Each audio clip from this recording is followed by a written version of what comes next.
Welcome to my show. I'm a guest here. Her name is Ellen Rothstein. Mrs. Ellen, how are you doing, ma? I'm doing great. I'm so happy to be here.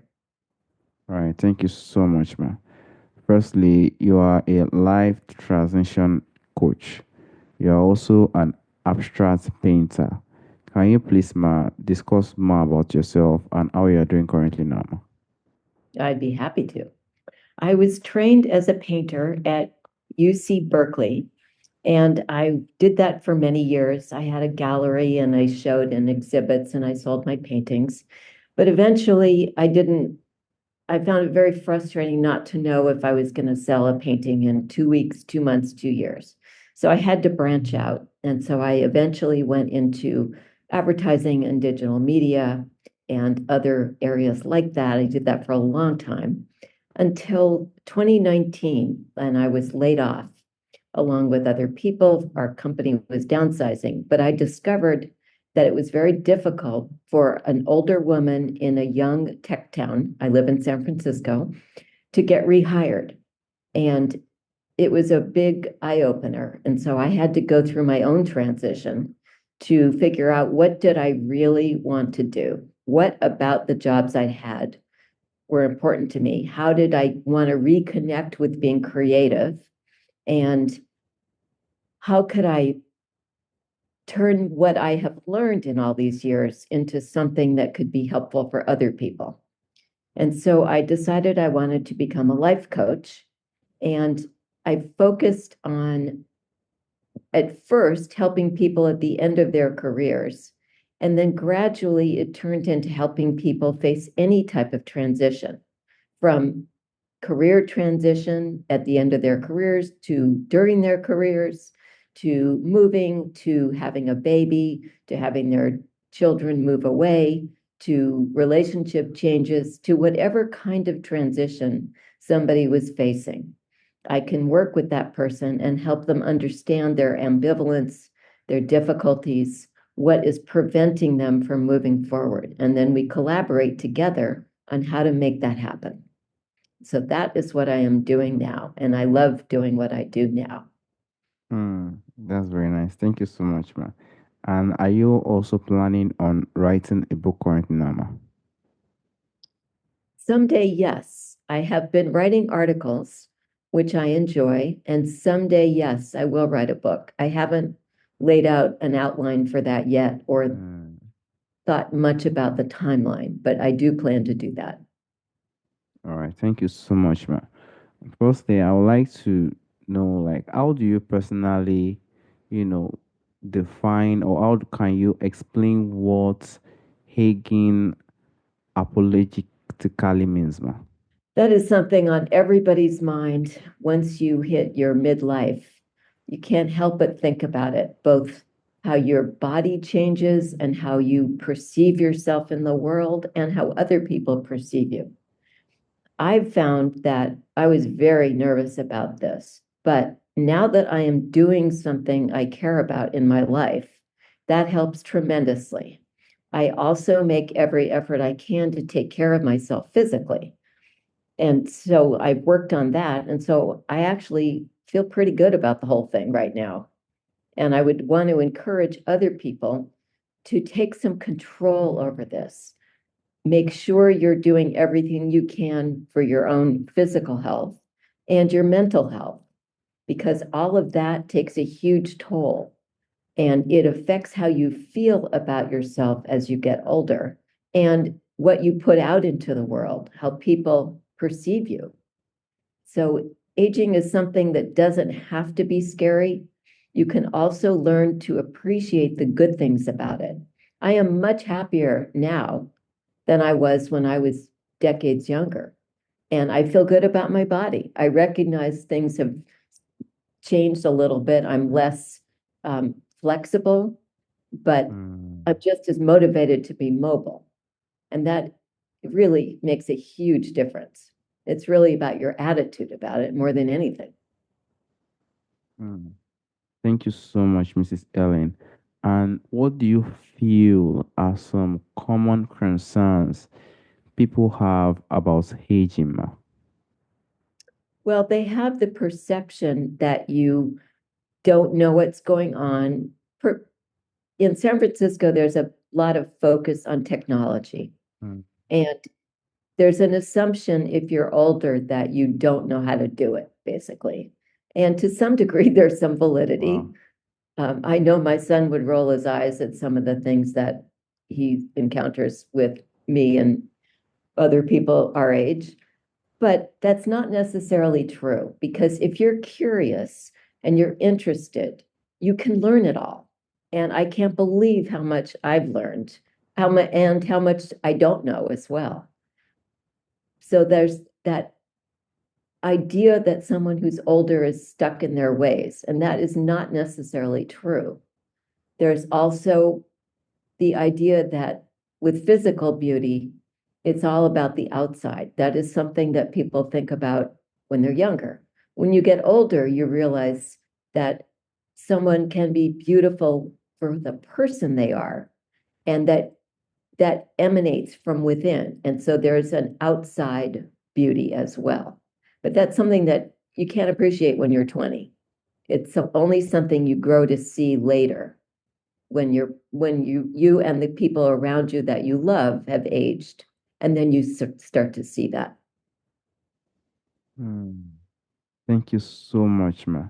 And how do you think individual can also try, to celebrate their achievements, life experience as they continue to age, ma? I think it's really important to be active in every way, to be Okay. doing something, to have a purpose. What I have witnessed is people who retire and don't have anything to do.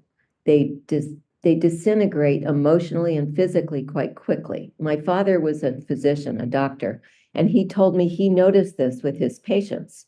When he saw that they had plans and things to do after they retired, they were fine, they thrived.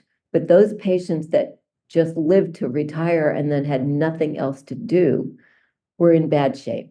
And so I believe that if you have excitement about things in your life, if you're curious about things, if you're physically active, if you're socially and emotionally connected to other people, you can live a very full life as you age. Hmm. Thank you so much, ma. And how do you, like, I would like to know how someone, can also maintain their physical and mental wellness during this aging process, ma. Well, first of all, I'm a great believer in exercise, Okay. whatever that means for you. There's no right way to do it, but just keep your body moving. Try to maintain a normal weight. A lot of older people get less active and they put on a lot of weight, and that causes a lot of stress to your body. Make sure you get enough sleep. Sleep is so important. Try to eat fairly healthy, not all the time necessarily, but pretty much do a good job. That's the physical part in a nutshell. The emotional part, the mental part, I believe has to come from good social connections, being with people that have good energy for you, not people that you're struggling with, people that support you, that understand you, and that you care about. And make sure it's not all about you. You have to be able to be compassionate and focus on other people and listen to them and not necessarily be judgmental and critical and all the things that we tend to be, but to really be open to what's going on with other people. It helps get you outside of yourself and helps you realize there's a much bigger world out there. So all of those things combined, caring about your physical health and staying active, getting enough sleep, being able to be with people that you care about and then give back to those people and other people beyond that, if you're so inclined and can do that. And not just focusing on yourself is above all really important. And I'd say all of those, if you can get those working together, things will go pretty well. Hmm. Thank you so much, Mrs. Ellen. And some used to have issue with societal pressures. How do you think one can also combat societal pressures when it comes to aging, ma? Well, there's a lot of those pressures, but Okay. fortunately, one of the big pressures that younger people have, namely social media, is less likely to be a problem for people as they age because we didn't grow up with it. And yes, it's a part of our life right now, but it's less of an issue than, say, if you're 20 and you're just trying to figure out who you are and comparing yourself to the rest of the world. That said, there are definitely pressures. There's pressures to be successful. There's in a financial sense. There's pressures to live a, a good lifestyle. And all you can really do in that case, or in your own case, is look at your own situation. It doesn't help to compare yourself to someone else and say, oh, wow, they have all this money and I don't. There may be things going on in their life that are worse than yours. There may be struggles you don't know about. For example, one's marriage may look great on the outside, but you don't really know what's going on the inside. Mm. So I would say there are always going to be pressures from society, but just focus on finding your own way, your own path, what makes sense for you, how you can find peace in your own life. And if you can, try to protect yourself from some of those societal expectations, I think you'll be a lot better off. Hmm. And that also brought me to the point of building strong relationship. Do you think there's any way you feel like, one can build strong relationship, even community connections to just support, like in building aging experiences, man? Relationships are key. As I mentioned earlier, I believe it's important to surround yourself with people that have good energy, that are not draining you, that are not Mm, taking advantage of you. You're allowed to put up some barriers to protect yourself. If you're finding your family or friends are draining you and taking advantage, you're allowed to say no to something or say, I don't want to be treated this way. It's difficult, but it's important. You deserve that. That's the negative part. The positive part is you can definitely gain a huge amount of pleasure, joy, and great feeling about yourself in your world if you are surrounded by people that you respect, that you admire, that you care about, that you want to spend time with, that make you laugh, and that helps support you in whatever you are doing that's important for your own life. So relationships are absolutely key. If you are socially isolated, and I know this happened a lot at the beginning of COVID when people were isolated, it can take a huge toll if you don't have social connections. Even if all it is to get out of your house to do an errand and you have a positive connection with somebody in a store, something happens and you share a laugh or you just share a brief conversation, even that small amount of positive social connection can help you feel better about yourself in the world. Isolation from any social connection and good relationships is probably the worst thing. And there have been lots of studies that have proven, with especially aging population, if they're isolated, just how damaging that is. So try to surround yourself with good people and make sure that you've got some good relationships. mm. And how do you personally see aging evolve in the coming future, man? Well, that's a tough one because we are all concerned about our own bodies and our own, the when we look in the mirror. I remember my grandmother when I was very young said she'd look in the mirror and she'd see this wrinkled lady and she didn't understand because she felt like she was 29. So who was this person looking back at her? And when I was really young, I laughed, but now I get it. I look in the mirror and I think, I actually like the way I look. I'm very happy with myself, but there are times I catch a look and I go, oh my God, is that really me? How did this happen? How did I get to be 67? Um, it doesn't add up. And yet, as I said before, if you take care of yourself, if you can be the best version of yourself, that's really all you can do. You're never Mm. going to look 27. You're never going to be able to run like you did when you were 30. Yeah. You're never going to be able to move around in quite the same fluidity. And yet, for myself, it's important I go to the gym. It's important I be able to run up a flight of stairs and things that I care about that make me feel like me in my body. So that's part of it. Then the other part is that perception. Mm. You have to feel good about where you are when you are aging, because if you feel like you failed in your life, and in some ways or a lot of ways, as you age, that's only going to be exacerbated. And so it's important that you feel good about some things in your life. Maybe you like to draw, maybe you like to write, maybe you like to garden, maybe you volunteer at your local community center, maybe it can be anything, but just make sure you feel good about something in your life, because as you age, that's going to keep you going and that's going to keep you connected with what's good about yourself in the world. Hmm. Thank you so much, Mrs. Ellen.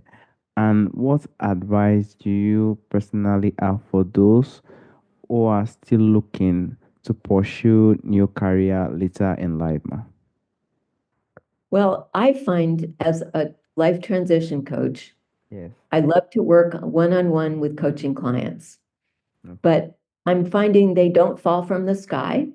I get referrals, but I do not like to promote myself. I do not like to put myself out there on social media, and I just find that difficult. I'm much more introverted and it's not comfortable. So something I need to work on is how to get myself out there and do the things that I find difficult. Not necessarily only social media, but there's other ways to connect with people. And I find that's something I need to work on more, because it's kind of scary for me.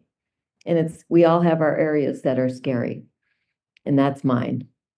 I completely agree. It's definitely not easy. Something that you're used to from your early age, just have to, bring it at you to the position you are now. Thank you so much, ma. And lastly, there's a question I normally ask, ma, from the ancestors, from the forefathers. If there is anything you would like to bring back to our time today, what do you think that thing would be, ma? Basically, what would I tell our listeners as their takeaway is, if that's the question, then I would say be patient with yourself. Nothing happens overnight. You need to keep your long-term goals or ambitions or things that you want to do in your sight. You're going to have to take a lot of baby steps to get there. And it's important to be patient, because you can build on those baby steps. And nothing happens quickly that you care about. And it's important to just let it happen. And it's a combination of how much you proactively act and do things, and how much you also are just open to what happens in the universe. And you can be thoughtful and planning, and you can take some control, and you can, as I do with my clients when I work with them, we come up with a very realistic, actionable plan to accomplish things. But at the same time, you have to be open to experiences. You may run into somebody you haven't seen in a long time and they may have an opportunity, or you may get an email from someone that says, hey, I've got this idea, or you just don't know. And you just have to be open to what the world is going to bring to you. And at the same time, you have to take some control via baby steps to get to where you want to be. So that would be my parting advice for our listeners. All right. Thank you so much, ma. I want to Personally, thank you, Mrs. Ellen, for your time, for your efforts, for everything. Thank you so much, ma'am. You are so welcome. I hope anything I've said has resonated with our Hmm. listeners. I hope it's brought them some peace and joy and excitement about their own lives. Yes. Thank you so much, ma'am. Have a wonderful day, ma'am. Bye bye. Great. Thank you. Bye.